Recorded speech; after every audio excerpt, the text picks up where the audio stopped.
बात जांच के दौरान आई हो, पुलिस ने डाला हो, तो उसको भी उपलब्ध कराइए। और आप चाहेंगे कि पुलिस तथ्य को तोड़ मरोड़ के अनुसंधान कर देगी और मेरे जैसे व्यक्ति को फंसा देगी, तो ये सारे अधिकारी दिन में सपना देख रहे हैं। बन्ना गुप्ता जी पुराने हैं, कदमा थाने में पहले क्या क्या होता था, एक ने दूसरे पर केस कर दिया, तीसरा आ गया, तीनों चारों को लेकर थाना में समझौता करा दिया। ये जो मेंटालिटी है, मैं इसीलिए कहना चाहता हूं यहाँ के पुलिस को, प्रशासन को भी, कि आप कानून के अनुसार काम करिए। आईपीसी है, सीआरपीसी है, आईटी एक्ट है, इसके प्रावधान के अनुसार काम करिए। तो ये करेंगे तभी ये मामला आगे बढ़ेगा। मगर ये सारे के सारे लोग जिस तरह से खेल खेल रहे हैं, वह खेल बड़ी घटिया दर्जे का है। और मैंने मुख्यमंत्री जी से भी कहा है, पहले भी कहा है, कि बन्ना गुप्ता के खिलाफ मैंने आपको, राज्यपाल महोदय को, विधानसभा को ठोस आरोप दिया है भ्रष्ट आचरण का। तो हेमंत सोरेन जी अगर इसी तरह से संरक्षण देते रहेंगे अपने मंत्री का,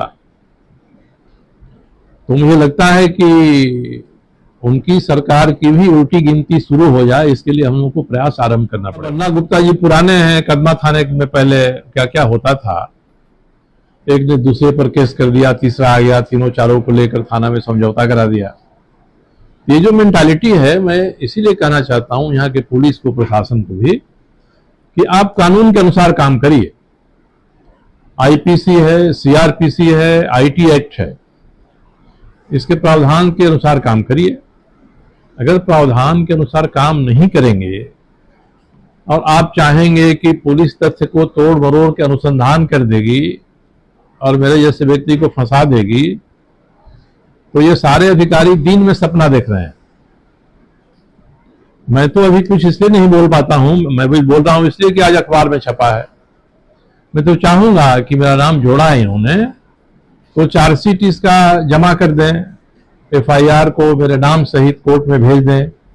जब कोर्ट में भेज देंगे तो मेरा अधिकार बन जाएगा कि मैं कोर्ट से पूछूं, इनकी डायरी मांगूं, इन्होंने क्या अनुसंधान किया है ये मांगूं, और ये साबित करूं कि इनका अनुसंधान कितना फर्जी है, कितना दबाव में दिया गया है। तो मैं तो चाहता हूं कि अगर मेरा नाम आपने एफआईआर में जोड़ दिया है, तो जितना जल्दी हो सके आप इसको कोर्ट में भेजिए, ताकि मैं वहां से नकल निकलवा सकूं, जैसे अब तक का की नकल मेरे पास है। तो ये करेंगे तभी ये मामला आगे बढ़ेगा। मगर ये सारे के सारे लोग जिस तरह से खेल खेल रहे हैं, वह खेल बड़ी घटिया दर्जे का है। और मैंने मुख्यमंत्री जी से भी कहा है, पहले भी कहा है, कि बन्ना गुप्ता के खिलाफ मैंने आपको, राज्यपाल महोदय को, विधानसभा को ठोस आरोप दिया है भ्रष्ट आचरण का। विधानसभा ने 2 मामलों में समिति भी बनाई है, विधानसभा के कहने पर विभाग ने समिति भी बनाया है। वो रिपोर्ट 2 साल में उसकी नहीं आई। तो हेमंत सोरेन जी अगर इसी तरह से संरक्षण देते रहेंगे अपने मंत्री का, तो मुझे लगता है कि उनकी सरकार की भी उल्टी गिनती शुरू हो जाए। इसके लिए हम लोगों को प्रयास आरंभ करना पड़ेगा। इसलिए चाहे मुख्यमंत्री हो, चाहे यहाँ पुलिस प्रशासन के अधिकारी हो, मैं सबों के सामने बड़ी नम्रता से कहना चाहता हूं कि जो कानून कहता है, आईपीसी, सीआरपीसी, आईटी एक्ट जो कहता है, आप उसके अनुसार काम नहीं करिएगा और बाईपास करके चाहिएगा करा लें, तो वो तो नहीं होगा नहीं, हम लोग नहीं होने देंगे। इसी मामले में आप 3 अगस्त को भेजते हैं कि एफएसएल जांच कराइए। एफएसएल में जुडिशियल मजिस्ट्रेट कहते हैं कि ओरिजिनल स्रोत पता करिए क्या है इसका। ओरिजिनल स्रोत पता किए बिना आप एफआईआर में संशोधन करा देते हैं, 67A जोड़ देते हैं, क्योंकि इनके जो अधिवक्ता प्रवक्ता हैं, ये लोग जब देर शाम होती है और शेर की सवारी करने लगते हैं लोग, तो उनका बड़ी उत्साह बढ़ जाता है। ऐसे ही किसी उत्साह में कहा हुआ कि 67A जुड़वा दीजिए और पुलिस वारंट लेगी, गिरफ्तार करेगी, आपका कलेजा ठंडा हो जाएगा। तो उनको ये सोचना चाहिए कि अगर पुलिस के अधिकारी जांच में कोताही बरतेंगे, जांच में पक्षपात करेंगे, जांच में प्रासंगिक कानूनों की धाराओं का अनुपालन नहीं करेंगे, तो ये जो जांच अधिकारी हैं ये कानून से ऊपर थोड़े ही हैं। इसलिए मैं तो इंतजार कर रहा हूं कि ये जितना जल्दी हो कोर्ट में ये सारे दस्तावेज भेजें, ताकि मैं इनकी भी कलई खोल सकूं कि आपने क्या जांच किया था। निशिकांत जी ने 9:46 में ट्वीट किया, मैंने 10:32 में रिट्वीट किया। मैं 15वां व्यक्ति हूं ये करने वाला। तो बीच वाले कौन हैं इनके? कोई रिश्तेदार हैं, नातेदार हैं, या सरकार के आदमी हैं? कौन है ये सारे के सारे लोग? तीसरा कि गुलफान कौन है, अफरोज क्या नाम है इनका, बिलाल गुफरान, ये कौन है जो पुलिस को दे रहे हैं वीडियो, और वही पुलिस जमा कर रही है कोर्ट में एफएसएल जांच के लिए? अगर बिलाल गुफरान ने कहीं इसमें कुछ छेड़छाड़ कर दिया हुआ तो एफएसएल की रिपोर्ट क्या आएगी?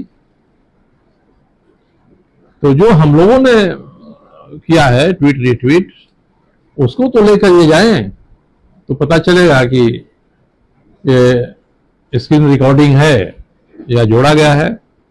और दूसरा, मैंने उसके दूसरे दिन बता दिया, संकेत दिया ये महिला कौन है, चूंकि कानून में किसी महिला की आइडेंटिटी सीधे करना कानून के अनुसार सही नहीं है। मैंने बता दिया वो महिला कहाँ रहती है, वो महिला क्या करती है। और 2 दिन के बाद वो महिला ही सामने आ गई कि फोटो तो मेरा ही है, मगर मैं अपने पति से बात कर रही थी। तो इसमें उनको तो महिला से पूछना चाहिए कि आप किस फोन से अपने पति या किस फोन पर बात कर रही थी। और आप अगर पति से बात कर रहे थे, उसको काट के जोड़ा गया, तो बन्ना गुप्ता रात में मदमस्त होकर किससे बात कर रहे थे, वो भी तो बताएंगे कि मैं बात कर रहा हूं। तीसरा, ये एफआईआर इतना लचर है, एफआईआर में उन्होंने क्या कहा है कि मेरी तस्वीर को लगाकर वायरल किया है, प्रतीत होता है कि वीडियो चॉट चैट हो रहा है। इसमें आपकी तस्वीर तो है नहीं। तो पुलिस इनकी तस्वीर के साथ कोई चैट निकाल के, शायद वो गुडरेज या गुलफाम कोई हैं उनसे मंगवाई होगी, जिसमें उनकी तस्वीर होगी और कोई वीडियो चैट चल रहा होगा।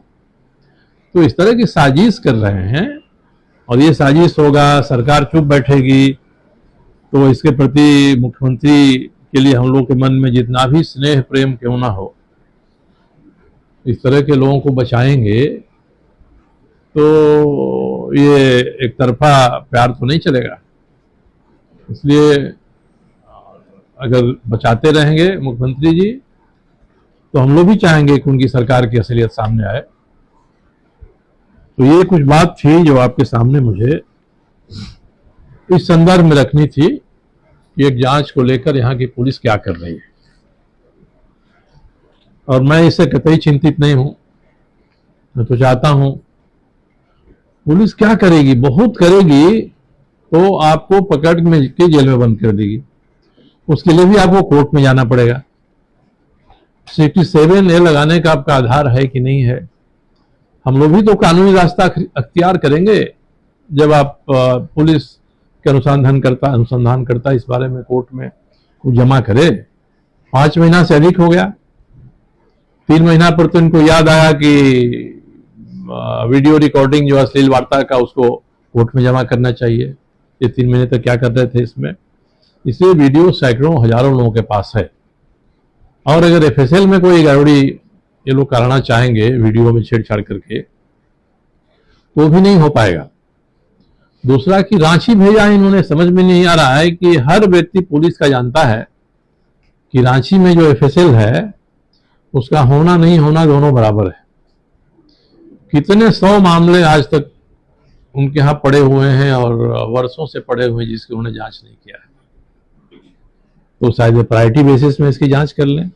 और जांच तो तभी करेंगे ना जब जांच करने वाला टेक्निकल व्यक्ति उनके पास होना चाहिए। हो सकता है कि लोग कहें कि आउटसोर्सिंग पर ले लीजिए कुछ दिन के लिए, आप इसकी जांच कर दीजिए। कलकत्ता भेज सकते थे, अहमदाबाद भेज सकते थे, बेंगलोर भेज सकते थे अगर इनको जल्दी जांच करा के मंगाना था, तो चाहते हैं कि वहां जांच लटकी रहे। तो इस तरह का षड्यंत्र चल रहा है और मुझे लगता है कि जमशेदपुर में 20-25 वर्षों से कुछ लोग इसी तरह के षड्यंत्र की टूची राजनीति कर रहे हैं, तो पूरब में हो कि पश्चिम में हो, ये सब कर रहे हैं लंबे समय से। तब तो समय आ गया है कि इस टूची राजनीति का भी पर्दाफाश होना चाहिए। इसलिए मैं तो अब हर हफ्ते जमशेदपुर की जनता के सामने किसी न किसी रूप में, फेसबुक चैट हो, कोई और मामला हो, उसके थ्रू हर हफ्ते कोई ना कोई समस्या लेकर मैं जमशेदपुर की जनता के पास जाऊंगा। क्योंकि जमशेदपुर एक ऐसा शहर हो गया है जो अनोखा है। उसका आज भी एक उदाहरण दिखाई पड़ा है। पूरे देश में एनडीए में और इंडिया में घमासान चल रहा है। झारखंड में भी किसी दिन बाबूलाल जी मुख्यमंत्री को नहीं छोड़ते हैं और मुख्यमंत्री बाबूलाल जी को नहीं छोड़ते हैं। उनके राजनीतिक सलाहकार तक पर तलवार लटकते रहती है। और जमशेदपुर एक ऐसा ना अनोखा, ऐसी अनोखी जगह है जहां इंडिया और एनडीए इन दोनों में अथाह स्नेह, प्रेम, प्यार है, गलवहियां है। इंडिया वाले एनडीए पर नहीं बोलते हैं, एनडीए वाले इंडिया पर नहीं बोलते हैं, मगर दोनों को भड़ास निकालनी है तो मैं ही एक मिलता हूं जिस पर दोनों अपनी भड़ास निकाला करें। तो ये अनोखा स्थान है। और यहाँ की जो स्थिति हो गई है, कभी अगली बार हम लोग बात करेंगे, उसको तो भाजपा के कार्यकर्ताओं के सामने और भाजपा के आला कमान के सामने हम लोगों को रखना ही पड़ेगा। वो समय आ गया है कि हम लोग बता दें, क्योंकि सबसे बड़े ओहदेदार जो संगठन के हैं झारखंड के, जमशेदपुर में है, और एक सातिर मंत्री हैं वो भी जमशेदपुर में है। तो भाजपा के कार्यकर्ता, राज्य के नेता, केंद्र के नेता जाने तो ये लोग मिलकर क्या गुल खिला रहे हैं। और अगर यही भाजपा की कार्य संस्कृति है, बदल गई है 3 साल में, तो भाजपा के लिए भी बता दें। मैं तो 10 जिलों में गया हूं, 10 जिलों में मीटिंग करके और प्रेस को बुलाकर मैंने इन सारी बातों को कहा है। और 13-14 जिले हैं बचे हुए जिसमें हम लोग जाएंगे और कहेंगे हर जगह। तो इसीलिए मैंने आज आप लोगों को तकलीफ दिया था। बहुत बहुत धन्यवाद। आजकल कहीं जाना पड़ता है, सबसे बड़ा माध्यम आप लोग। अब बनाइए हर डिश मजेदार और मसालेदार लक्ष्मी रसोई के प्रीमियम क्वालिटी मिक्स मसाला के साथ। बेहतरीन मसालों के मिश्रण से तैयार लक्ष्मी रसोई का मिक्स मसाला बढ़ाए हर डिश का स्वाद हर बार। लक्ष्मी रसोई का मिक्स मसाला।